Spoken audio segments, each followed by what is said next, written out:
Right now at noon, police investigate after a weekend homicide in Webb City. And things are still on the calm side for us for now, but we are still watching some late afternoon and evening thunderstorm chances. We'll take a look at that coming up.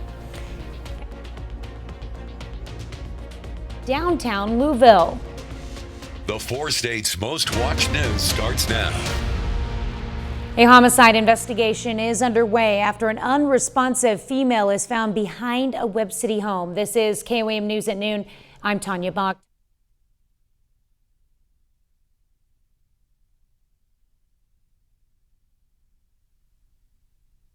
Responded to the 1000 block of West 1st Street, and that's where they found a woman lying behind a house. Webb City Police Chief Don Melton says his officers performed CPR until EMS arrived. The woman was taken to a local hospital where she was pronounced dead. Chief Melton says he believes this was an isolated incident and an autopsy is scheduled for later this week. It's a beautiful Monday, but at what's changing? Yeah, we've got those thunderstorm chances later this afternoon. There have been a few changes with some of those thunderstorm chances as well. Taking a look at these, our tower cam. We have so many cameras now, it's hard to keep track of which one is which. This is our camera at 7th and Range Line. See a few of those clouds out there, some higher clouds off to the northwest. MoDOT camera, 20th and Range Line. You can see the sun is shining, managing to make it through, but otherwise not too bad. And from the KDOT camera at 69,400, we're looking all right as well. So we still have these showers that keep trying to get going across parts of southeast Kansas, and we've had a couple of changes to our potential for some strong, maybe even low-grade severe thunderstorms later today. As you can see, a very low tornado risk has been added in for portions of southeast Kansas. Does include up to Chanute. Now, this overall threat is very low, but it's something we'll keep an eye on as we go through the day. There's a slightly elevated hail risk for the far western portion of our viewing area. The rest of us still in that low-end hail risk, and same with the wind, and you can see that those risks for some small hail and gusty winds have been expanded further to the east. Again, nothing significant that we're expecting, but we could get a couple of stronger, possibly low-grade severe storms later. Yesterday started at 48, made it up to a very nice 72 degrees, and we are well on our way to another at least nice mild day today. Check out Yates Center already at 72, 71 Neosho, 66 in Pittsburgh, 68 Joplin, 66 Neosho, and we're sitting at 67 in Miami. So here's what we're keeping an eye on. So have that mild day for us today, but we're watching those scattered thunderstorm chances this afternoon and this evening.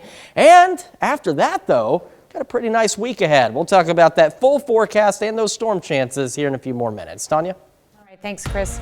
Louisville police say at least 4 people are killed and 8 others hospitalized in a shooting at a bank in downtown Louisville. Authorities say the shooter, who may have been a former bank employee, is also dead. 2 police officers are among the wounded. Christian Benavides has the latest. The deadly shooting erupted at a bank in downtown Louisville, Kentucky. Within 3 minutes of being dispatched, officers arrived on scene and encountered the suspect almost immediately, still firing gunshots.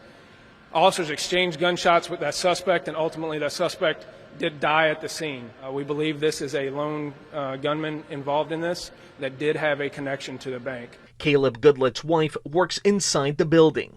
I got a call from my wife panicking that she was locked in the vault, that there was an active shooter in the building. She took shelter inside along with other terrified workers. They had a phone inside the vault. She was able to reach me. I haven't heard about her co-workers yet or anything, but I have talked to her and seen her. She's fine. The incident comes just 2 weeks after the deadly school shooting in Nashville that claimed 6 lives. At least 4 more victims were confirmed to be deceased inside the location. Our community will continue to come together.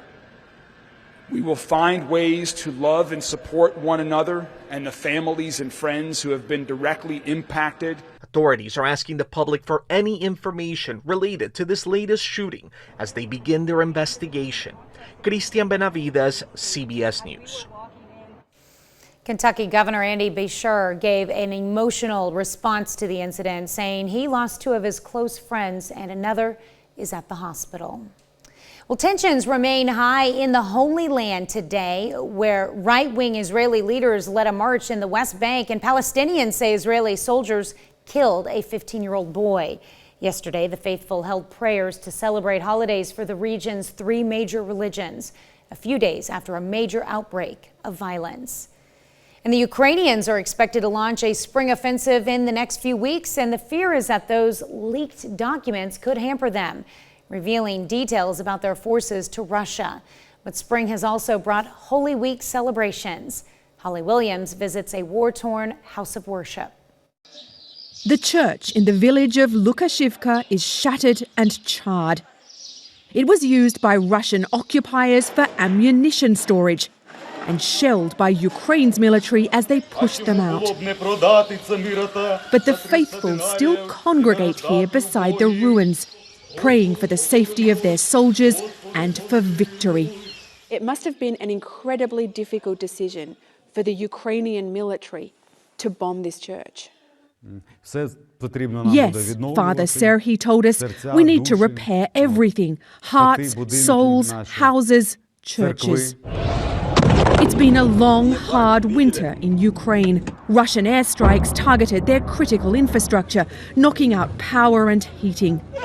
But now spring is here, and Vladimir Putin's attempt to demoralize Ukrainians appears to have failed. He can't do it. We're going to win, these women told us. They all have husbands or sons who are fighting. In Kyiv, Ukraine's military is working to blunt Russia's deadly invasion, analysing the wreckage of these Russian drones to help shoot down more of them. These so-called suicide drones, made by Iran, are designed to detonate on impact. These are the drones that are being used to kill Ukrainians. How do you feel looking at them?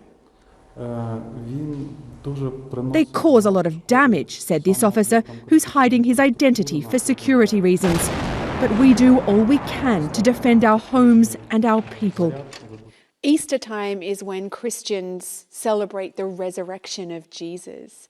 Does that have special meaning for Ukrainians now that you're in this war? Jesus was resurrected, Father Serhiy told us, and Ukraine will be too. Most people here are Orthodox Christians, so they won't celebrate Easter until next Sunday. Ukraine's President Volodymyr Zelensky has condemned Russia for carrying out an attack on Palm Sunday, killing a man and his 11-year-old daughter. Holly Williams, CBS News in central Ukraine. That's a look at today's top stories and weather in our first 7 minutes. Up next on KOAM News at noon, the Biden administration pushes back on a federal judge's decision to potentially block a commonly used abortion pill. And later, we're making a graham cracker cake in the Mr. Food Test Kitchen. Well, a pair of conflicting rulings pit a Trump-appointed judge in Texas against an Obama-appointed judge in Washington state over abortion. Skylar Henry is at the Supreme Court with more on the legal and political consequences. The Biden administration says it will appeal a conservative federal judge's ruling which suspends FDA approval for the abortion pill mifepristone. If a judge decides to substitute his preference, his personal opinion, for that of scientists and medical professionals, what drug isn't subject to some kind of legal challenge? So we have to go to court. Protests erupted over the weekend following Judge Matthew Kaczmarek's decision. The Texas judge ruled that the FDA improperly approved mifepristone 23 years ago, ignoring legitimate safety concerns about the drug. We think that the judge totally got it right. The FDA has to go back. It has to be transparent with the public about the studies that it relied on to make its decisions, and it's got to follow the science. The FDA insists its procedures followed scientific process and says in the 23 years since the drug's approval, serious side effects are very rare. Just after the Texas ruling, a federal judge in Washington, appointed by former President Barack Obama, blocked any changes to mifepristone's availability in 17 states and the District of Columbia, where Democrats sued. The conflicting ruling set up a potential fast track to the Supreme Court where nationwide access to the drug could be on the line. The Biden administration says it's confident it'll win even with a conservative majority. I don't care who the 9 justices are on the Supreme Court or any court of appeal. They should be able to discern the difference between inserting their personal judgment and using the facts and evidence to make a legal ruling. We can win this issue at the ballot box if we show up with reasonable positions. If we have our head in the sand, we're going to lose. The court cases all but ensure that abortion rights will be a hot topic in next year's presidential election. Skylar Henry, CBS News, the Supreme Court. And just last week, abortion rights helped propel a liberal judge in Wisconsin to an 11-point victory in a hotly contested election for the state Supreme Court. Still to come on the KOAM News at Noon, Mr. Food. Today, we're giving graham crackers a leading role in a dessert that's not what you might expect. Any ideas as to what we're whipping up? First, we've got some showers and thunderstorms as we head into the afternoon, and then we're going to talk about the calm after the storms. So I'll show you that extended forecast when we come back.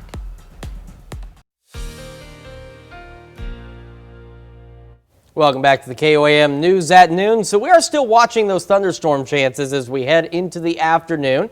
And we've still got the possibility of a strong, possibly low-grade severe thunderstorm out there. Right now, the Skywatch Storm Tracker is still showing us some showers and a little bit of heavier rain just to the northeast of Chanute and some showers up to the north of Bourbon County as well. That's kind of been the trend so far through the morning hours until now. This batch of thunderstorms has just been parked over Kansas City for the last hour or so, not really doing much moving, and there's now a severe thunderstorm warning just north of Olathe. So again, up there, that's what they've been dealing with. Down here, here's what we're looking at. The latest updates do have added a very low-end tornado risk out for parts of southeast Kansas, up to and including Chanute. However, they're suspecting that at best we could see a storm that might produce a brief land spout. And that's exactly how they're putting it. Because in all honesty, while some of the key ingredients are there for storms, not all of them are, and they're not all there in ample quantities. The biggest concern is this new hail risk, which comes just into the far western corners of our viewing area, where we could see some larger hail with the stronger storms. As for the rest of us, we're looking at maybe some small hail, possibly some gusty winds as we head into this afternoon and this evening. So what are we looking at in terms of these thunderstorms? So this is it. Here's 4 o'clock. We start to really see thunderstorms get going across parts of southeast Kansas. You can see from Chanute near Fredonia and just to the north of Coffeyville. We get a few more of them by 6. They're starting to roll to the east, some developing out by Yates Center. And then we'll start to see a few developing right to the east here, right along the Kansas-Missouri border and back into northeast Oklahoma around Miami and Veneta. Now, these storms will be short-lived, but while they're up there, a couple of them might be a little bit on the stronger side. Once they get out of here, though, we're going to be left with mostly clear skies and relatively pleasant conditions. We still have some scattered clouds out there, some higher clouds out there as well from 7th and Rangeline. Sun's still breaking through, though. MoDOT camera 20th and Rangeline showing us that sunshine. You can see the shadows on the cars and the trucks, still getting it even just south of Pittsburgh from the KDOT camera there. All right, let's talk about current conditions. We're sitting at 68 in Joplin. This is what I'm talking about. Dew point, it's up there. Humidity's up there. They're just not enough. South-southwest breeze at 9 miles an hour. Over in Pittsburgh, 67. You can see humidity's a little higher. Dew point, though, still not much higher. South-southwest breeze at 11. Other temperatures around the region, not too shabby. 72 Yates Center, 70 in Iola, 67 Chautauqua, Miami, and 66 in Neosho. So as we go through our afternoon, those scattered thunderstorm chances. Again, southeast Kansas got the higher end chance of seeing some thunderstorms, but some into southwest Missouri, northeast Oklahoma can't be ruled out. Highs pushing right around 72.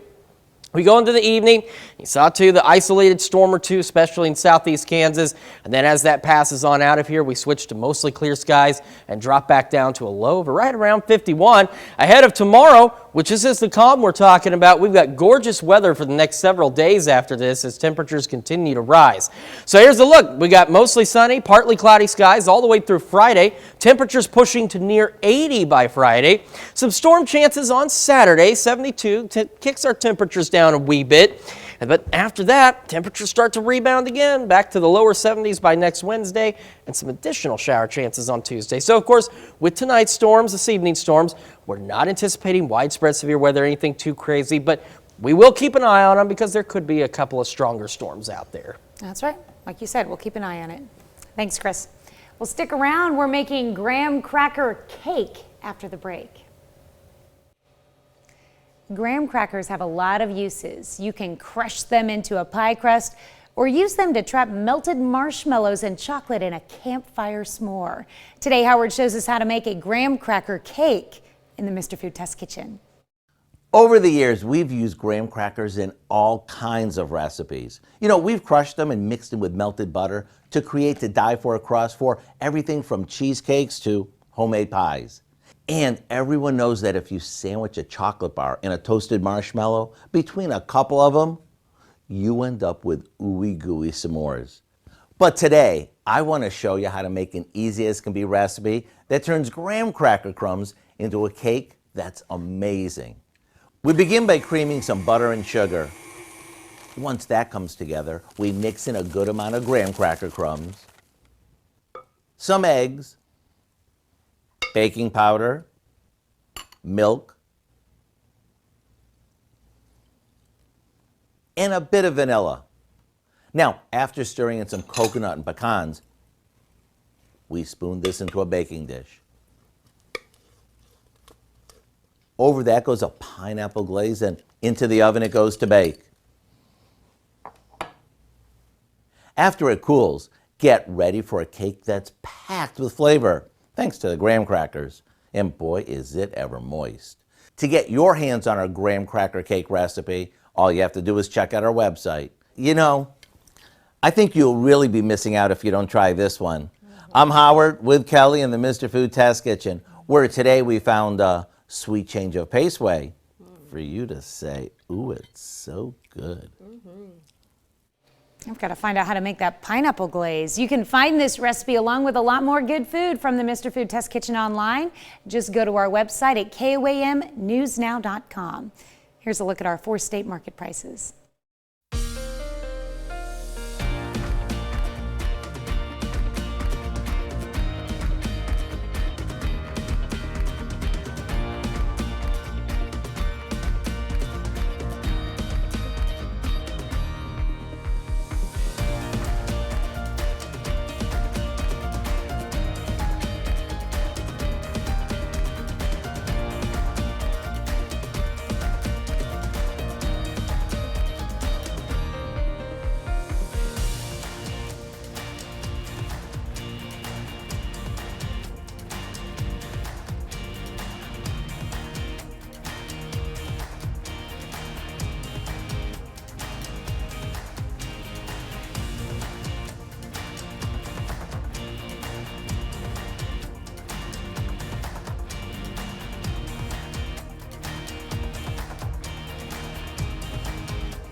All right, so we've got those thunderstorm chances this evening we're keeping an eye on. A couple of strong storms possible. Otherwise cloudy, lower 70s. We continue to warm near 80 by Friday. A very calm week ahead of us after today. And then a few more thunderstorm chances by Saturday.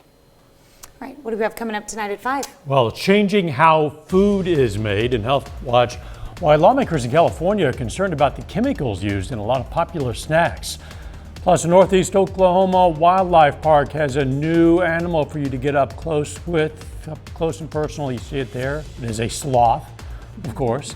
And a mobile services unit for veterans sets up shop outside the Joplin DAV. Hope you'll join us for those stories. A lot more. It's coming up on KOAM News at 5. All right, thank you, Dow. Thanks for joining us for KOAM News at Noon. We'll see you right back here at 5 o'clock.